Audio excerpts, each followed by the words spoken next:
Welcome to the Real Estate Espresso Podcast, your morning shot of what's new in the world of real estate investing. I'm your host, Victor Menashe. On today's show, we're talking about how the pandemic is going to shape the near future for real estate investors. Our entire economic situation, both in the US, Canada, and much of Europe, is based entirely on the printing of money by central banks. Our entire economic system is fully dependent on the free flow of low-cost debt. Every major sector of the economy has a financing plan associated with it. And virtually every facet of every family and of every business is being supported by debt in one way or another, and now, more recently, by government subsidies. Let's take a look at debt for a moment. Of course, there's two types of debt. There's good debt and bad debt. Good debt is the kind that's paid off by an income-producing asset. And bad debt is consumer debt that is strictly to pay for luxuries that people can't afford to buy today. Some economies are more highly debt-dependent than others. For example, I walked into an electronics shop in the downtown area of Cancun, Mexico. That's outside the tourist zone. The prices for most items were not listed. The only price listed was the bi-weekly payment if you financed that particular gadget. I saw the same thing at the supermarket. You could buy a motorcycle at the supermarket. The price listed was not the purchase price, but the bi-weekly payment.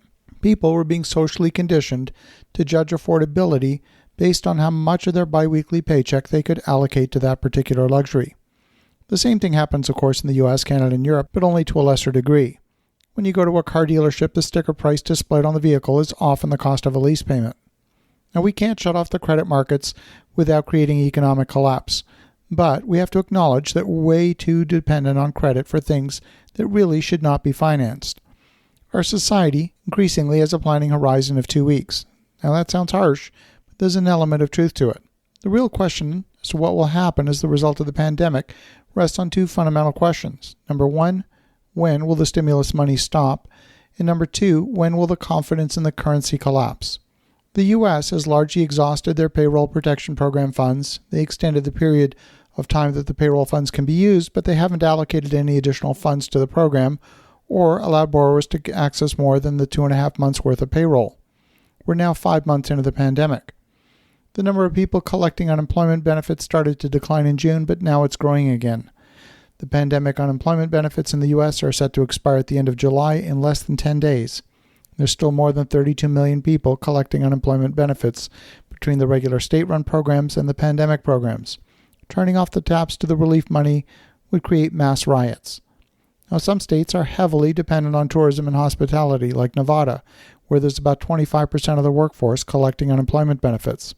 Deciding how generous the benefit will continue to be and how long it will last will be among the complicated issues lawmakers will negotiate in the next few days. The next question is whether to give the money to the households or to employers. Now, in Canada, the emergency relief benefit being paid to businesses has been extended to the end of the year. I had a conversation with a restaurant owner this weekend who shared that 75% of his payroll is being covered by government funding. Now, in April, at the peak of the shutdown, he thought his business was over with. Now, today, he's opened up additional seating outdoors and he can seat 150 people in his restaurant. He's doing a robust takeout business. The tables are busy and he's making more money today than in his best months prior to the pandemic. But he also acknowledged that he won't be able to seat 150 during the winter months, and when the subsidy disappears, he's going to need to reduce his staff by 50%. The real test will be when the wage subsidy disappears. What will business look like? The indoor seating will be at reduced table density with social distancing, and it probably won't be sufficient to pay for the overhead or the operations of the restaurant. In the U.S., the same story is going to play out across the country. United Airlines and other airlines agreed to no layoffs through the end of September in exchange for receiving billions in federal dollars under the CARES Act. Now, United and some of the other carriers plan to cut thousands of workers across the country on October 1st when the subsidies run out. United Airlines announced yesterday it plans to lay off more than half of its workforce in San Francisco as part of its widespread cuts on October 1st. In addition to United's planned cut of 6,573 employees in San Francisco, they also plan to lay off 1,634 in Los Angeles, 149 in San Diego, and 65 in Orange County. As real estate investors, our income depends on our tenants, and our tenants get their money from their job, or lately from an unemployment benefit. And as investors, we have to acknowledge the uncertainty that depends entirely on what governments will decide in the coming week regarding further stimulus money. As you think about that, have an awesome rest of your day. Go make some great things happen. I'll talk to you again tomorrow.